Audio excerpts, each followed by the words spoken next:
ಪ್ರಯಾಗರಾಜ್ನ 6ನೇ ಸೆಕ್ಟರ್ನಲ್ಲಿ 12 ಜ್ಯೋತಿರ್ಲಿಂಗಗಳನ್ನು ಈ ರುದ್ರಾಕ್ಷದಿಂದ ಮಾಡಲಾಗಿದೆ. ಲಕ್ಷಾಂತರ ರುದ್ರಾಕ್ಷಿಗಳನ್ನು ತೆಗೆದುಕೊಂಡು 12 ಜ್ಯೋತಿರ್ಲಿಂಗಗಳನ್ನು ಮಾಡಲಾಗಿದೆ.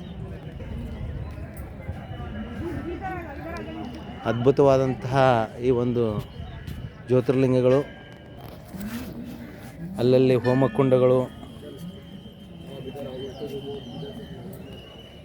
ಒಟ್ಟು 12 ಜ್ಯೋತಿರ್ಲಿಂಗಗಳು ಕೇವಲ ರುದ್ರಾಕ್ಷಿಯ ಮಾಲೆಯಿಂದ ಮಾಡಲಾಗಿದೆ.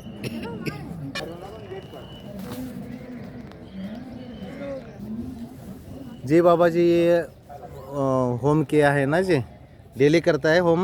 हाँ जी। और ये 12 ज्योतिर्लिंग तैयार किया है ना, कौन सा आंकड़ा वाले? महाकुंभ है।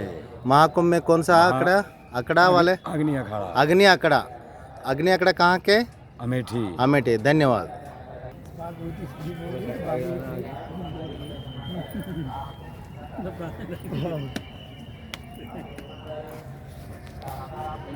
ಒಟ್ಟು 12 ಜ್ಯೋತಿರ್ಲಿಂಗಗಳು, ಅಗ್ನಿ ಹೋಮ, ಅಗ್ನಿ ಅಖಾಡದಿಂದ ಈ ಒಂದು ಜ್ಯೋತಿರ್ಲಿಂಗ ನಿರ್ಮಾಣ ಮಾಡಿದ್ದಾರೆ. ಇಲ್ಲಿ ಹೋಮಕುಂಡಗಳಿದ್ದಾವೆ. ಸಾಯಂಕಾಲ 6 ಗಂಟೆಗೆ ಸುಮಾರು ಇಲ್ಲಿ 6ರಿಂದ 7 ಗಂಟೆವರೆಗೆ ಹೋಮ ನಡೀತದೆ. ಇದೊಂದು ಈ ಮಹಾಕುಂಭದ ವಿಶೇಷತೆ. ಇಲ್ಲಿ 144ಗಳ ಒಂದು ಕುಂಭವನ್ನು ಇಟ್ಟಿದ್ದಾರೆ ಮತ್ತು ಇಲ್ಲಿ ತ್ರಿಶೂಲ ಹಾಗೂ ಹೋಮಕುಂಡಗಳು ಹಾಗೂ ಈ ಜ್ಯೋತಿರ್ಲಿಂಗಗಳು, 12 ಜ್ಯೋತಿರ್ಲಿಂಗಗಳು.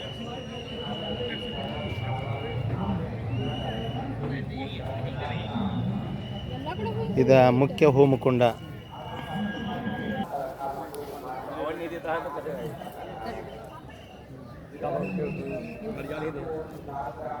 ತಡಿ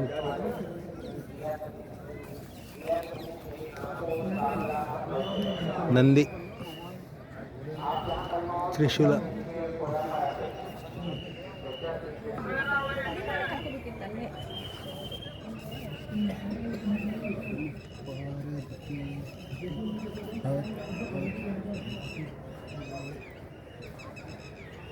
ಒಟ್ಟು 12 ಜ್ಯೋತಿರ್ಲಿಂಗಗಳು.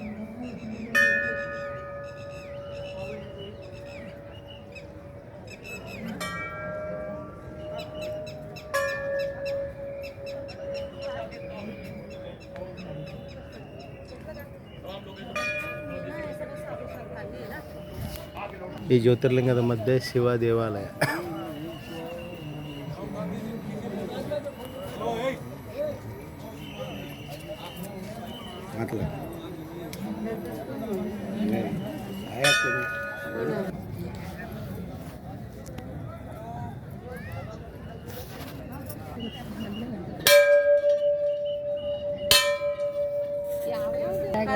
प्रयागराजचं म्हटलं त्यांनी.